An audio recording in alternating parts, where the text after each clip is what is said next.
Good morning. Here is the view of the Canlaon volcano, and um, on this side also is the sunset.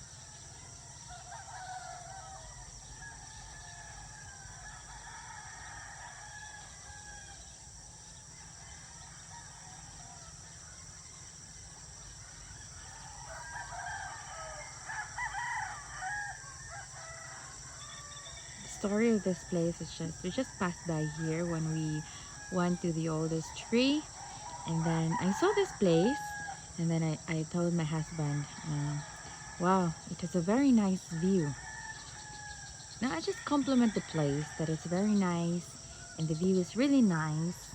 And then a few months later, an opportunity came in. Somebody offered us this piece of land unexpectedly.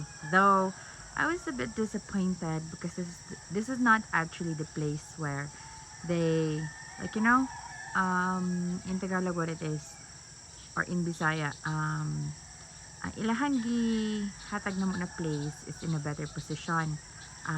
This one in here, which would need not a lot of work, kaya medyo patag-patag na siya. So but then everything changes. People, not all people are honest. So basically, pag survey na, we were moved in here. But everything has a reason. God has a plan, a better plan, and it's a great opportunity already that we have taken this piece of land in an affordable price that I can afford, me and my husband can afford. And still, we are, enjoying the beauty every morning for the sunrise, and on the evening for the no in the afternoon on the sunset.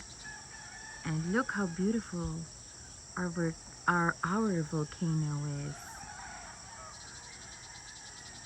So yeah, it has a very nice view though. I really need to do a lot of things.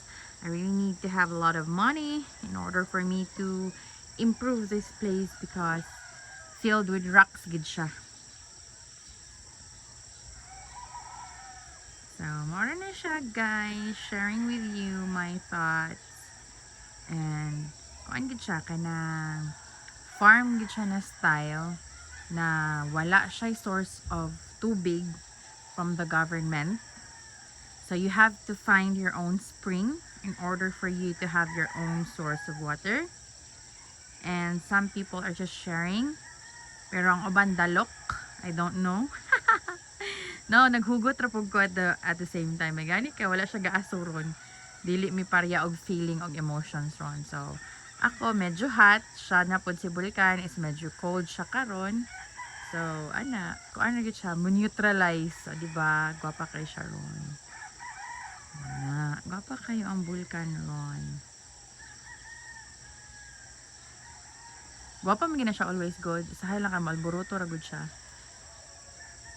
So ana, grateful, beyond grateful for all the blessings that God has bestowed us, and it is an opportunity, a great opportunity for us na we started from scratch, and kanang wala gid. We don't have parents to provide us like wala mi ginikanan nga mohatag na mo yuta, balay and all.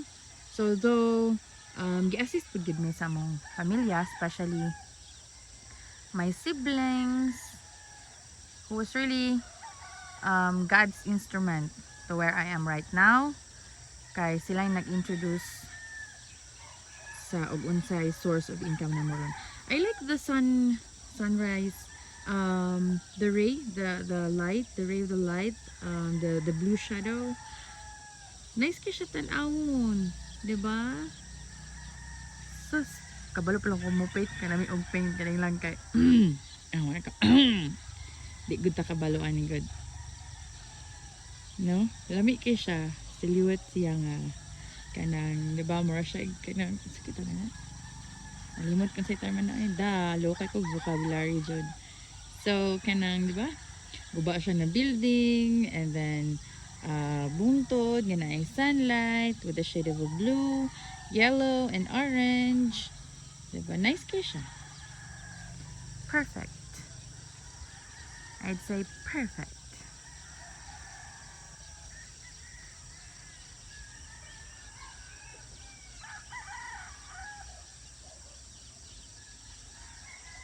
Every morning is relaxing gid siya, and every in evening sad siya is nice sad siya for kanang stargazing. Nami ko siya sa stargazing kay taghan jud kay stars basta di lang rainy. And look at that, it's so nice view. It's like a sea of or an ocean of clouds. What is that called? Sure babel. Slow lagi ko inventory na sige, inventory pa more. Low lagi ko vocabulary pero nice kay siya besh, diba besh? Oh, mga ka-Jai and Just and Jai. Oh, here you go guys, sharing our what is this view? God's creation, which is really, really, really nice. So take a look at it closer. I just kind of slowly move. And I will zoom and zoom and zoom in so you can be able to see the beauty of nature. Okay, galing na kay if i-zoom na ko siya maayo, mahitabo, lihok kay kog kamot tan-awon. Diba? Wow! Amazing!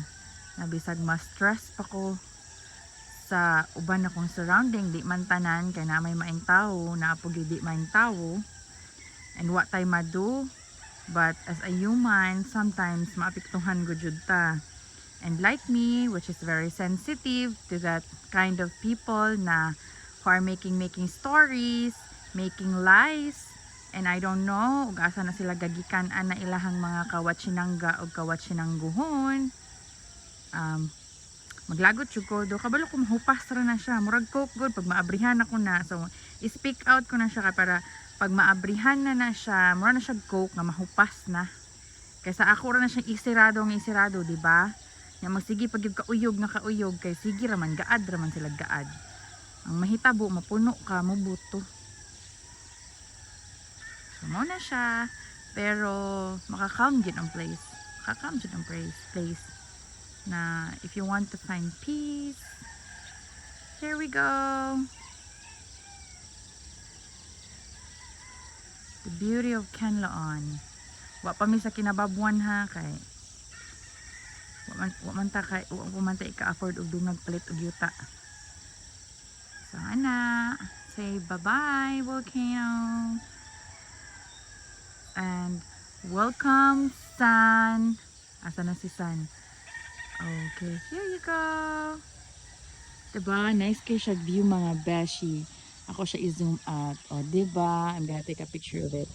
Excuse lang sa amo ang mga paparazzi. Para. Diba? Nice kay siya.